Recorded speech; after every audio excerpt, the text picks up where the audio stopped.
Hi everyone, I'm Shiana with Cultivating Creativity, and this is my daughter Trinity, and today we're going to help you put together your DIY Mommy and Me Dreamcatcher kits. When you purchased your kit, everything that you will need today is in the kit except for your little kid, your hands, and a hot glue gun that you'll need later when we add the embellishments. Alright, as you see here, we've already got one of our dream catchers completed. Through this tutorial, you'll realize that with the heart shape, you're not going to get your basic dream catcher circle. We're going to end up with more of a diamond pattern, which is really fun and creative. And here we go. You want to start by taking your hoop and your included string and widening your string.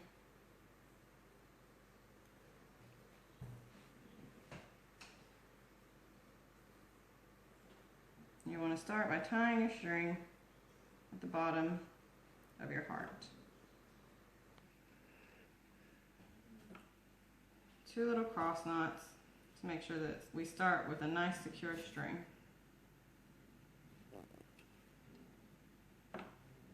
You can do your dream catchers at the same time with your child, or you can go back and forth, helping one another. However you like. So after we've got it tied to the bottom, we're going to pick a point about midway up on the heart, wrap the string around the hoop. So once we've got it over, under, when we pull it back through, when we come up from under the hoop, we actually want to go through our string here to create an X that's going to stay nice and tight as we go the rest of the way up the hoop. I'll get us halfway around, and then Trinity will show us how easy it is for your kiddo to participate. And these dream catchers can be pretty free-formed.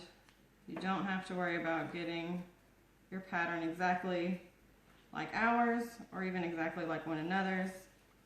Part of the fun. Look, Trin just can't wait to get a hold of it. Huh? Alright, so how are we going? We've started at the bottom. We've come and made our X loop here at the midpoint, a midpoint inside the top curve, and then I've tied off in the middle. And I'm going to hand it over to Trin, who's going to follow that pattern around. I'm going to get it a little bit further, maybe right about there, like this side over here. Alright, loop, under, and pull through. That's correct. Good job. That's right. Now we're going to try and copy that by going down here about the same spot. There we go. I'll hold it tight for you if you like, and you can loop it under.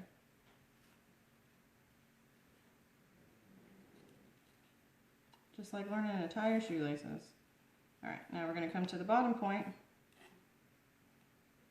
and we're going to do the same thing. Loop, swoop under, and pull. We're going to make sure we're nice and tight again. And this is where we're going to start building our inner web. So instead of connecting to the hoop, we'll be connecting to our string. Same pattern. We're going to come across and pick a point that stays nice and tight. Our first inner loop here, all we did was take our string across to a spot where we can see that we're going to maintain a gap. So I'm going to take my string, I've picked my spot, I'm going to loop in between the string and the hoop, pull it out, but again I want to make sure that I'm pulling through my string as well. So I'm pulling it, tightening it, and getting it wherever I want. As you can see, you can keep it kind of loose and adjust your position to wherever you like before you move along. Again, pull it across, pick a spot. We're going to go between the first string and the hoop, come under that, but make sure that we're pulling through the string that we're working with. Now to get around the curve of the heart up here, we're going to transition back to the hoop. I'm just going to go over and under. And again, I want to go through. And as I come around, I want to make sure that I'm going to, I forgot to pull it through. Make sure that we're pulling it through the string we're working with to create our tight X. I want to come around here. And I don't want to go across and mess up the shape of my heart. So I'm going to pay attention and make sure that I cross it again around the first string. So that as I come across, our webbing stays within our heart-shaped hoop. You just finagle it a little bit, make sure it stays nice and tight around that other string. I'm going to come back under.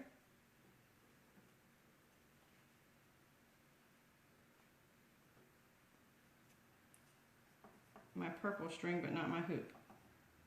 As I come up, and then I'm going to, again, create this web by swooping around the hoop, under the hoop, and through the current string that I'm working with. And now I'm making my way back down here to our first set of string. Created my X. And now I can move along, again, just working within the webbing of the hoop here. So over a string, under the string, and through the string that I'm working with, creating my X that can get nice and tight. I can try and line it up with the other side to get an even pattern, and then continue back down again. So as you can see here, we have the string we're working with, the string we've already tied. We're going to go over it, between it and the hoop. When we pull through, we're not going to pull through beside the string we're working with because then it's too loose. We're going to pull it up under the string that we're working with. And then you get a nice tight X. And you can come down and tie yourself off again around the bottom of the hoop before you continue lining your inner web. You pulled my bottom X and came around the hoop again. I went over and under the hoop, but when I pulled up, I made sure that I wasn't tying these two strings together and pulling them closed. I came up between them. So just pay attention when you're tying things together that you're not actually collapsing your gaps here, which you want in order to get your Dreamcatcher look. So we're going to pull the string nice and tight. We're going to pick a spot. And as you can see, we're skipping over where our last knot was and coming in here about the middle. So over, under, and through. Trinity, do you want to take over? Sure. All right.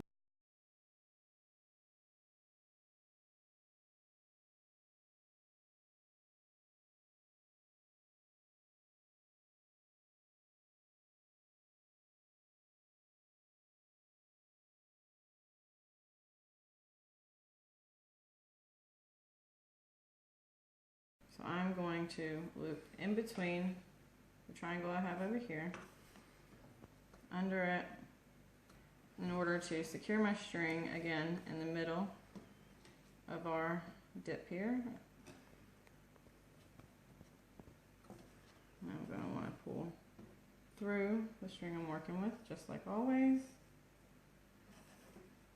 And you'll find that you'll start getting a little bit of your webbing going on. There'll be a tiny little triangle there, and you just want to keep going. Over, under, through. And you can adjust your knot as you move.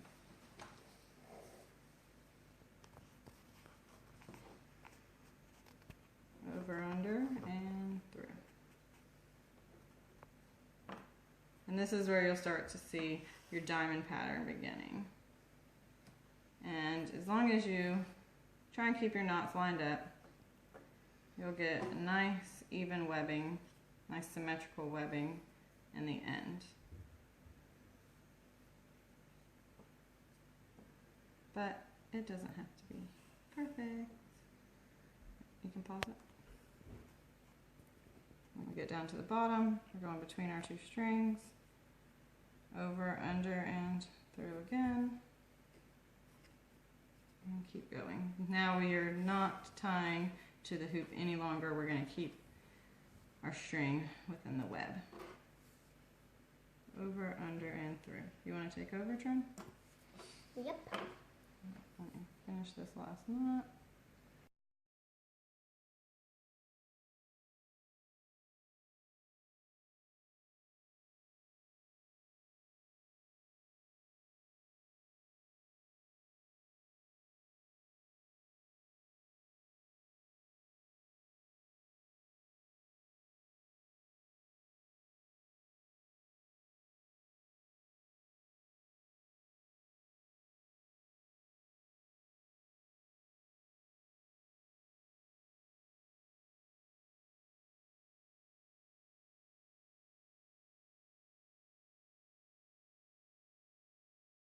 Just tie a little knot.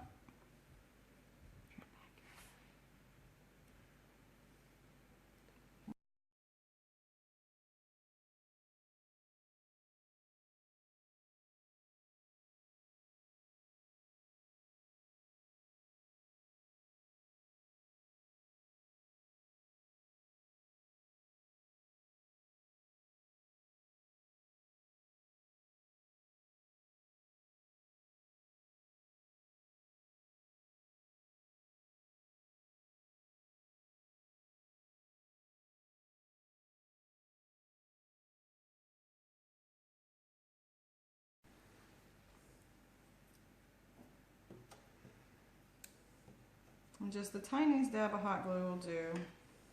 And it won't even be that hot when you touch it if you don't use too much. Alright, where's the next star? Alright, that looks like enough to me. Let's move on to our ribbon. You're going to start with one of these pretty things. Which one do you want? We're going to start with the center string and then we'll build out. So, which one do you want right in the middle? The longest one, maybe? Yeah. And you want a sparkly one for sure? Or do you want two sparkly ones? We're going to feed it through our webbing here.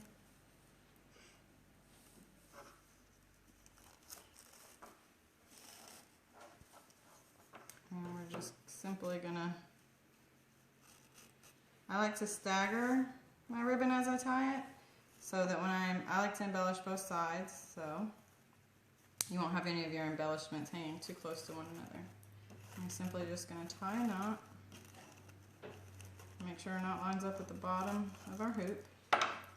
With some of these bigger ribbons, it may be a little trickier, but you can do it.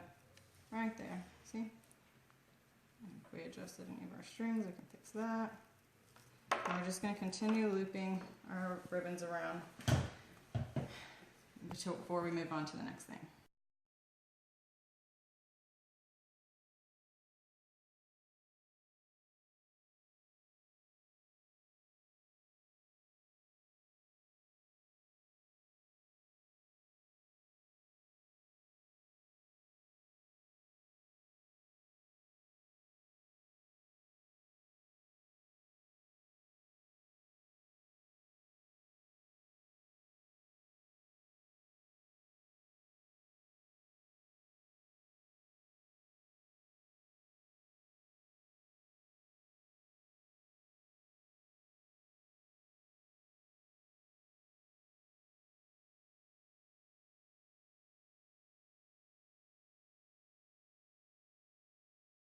We've got all our ribbons in place.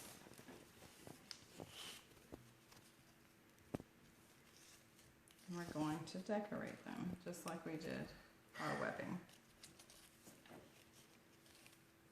Alright, Trin, let's decide what we want. I like to start at the bottom of the ribbons and add the larger embellishments towards the bottom. I think feathers are always nice, kind of front and center and spread out, but you can align them however you want. Which feather should we put in the middle?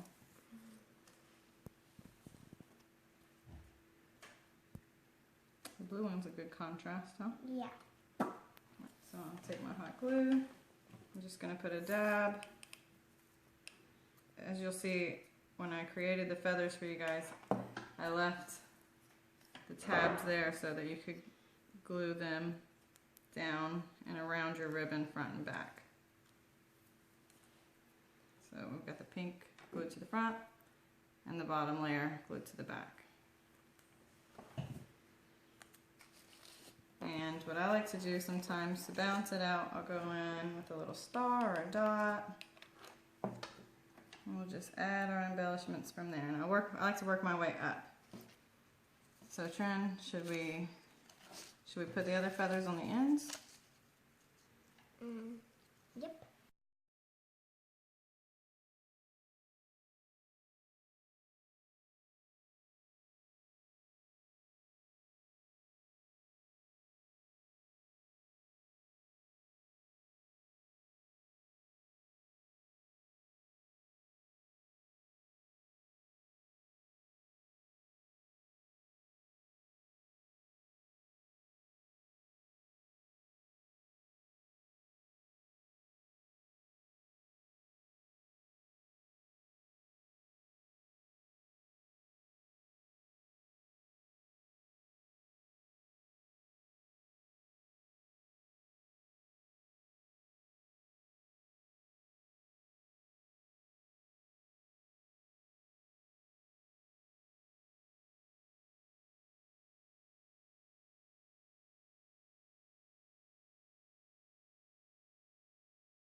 Alrighty, kiddo. Well done. Yeah. Do you want me to pause it? Thanks for participating and thanks for purchasing your DIY kit. All you need to do now is hang it. You can hang it with any leftover ribbon you have or use some jewelry or fishing line to hang it invisibly. I hope you had fun and we'll see you again soon.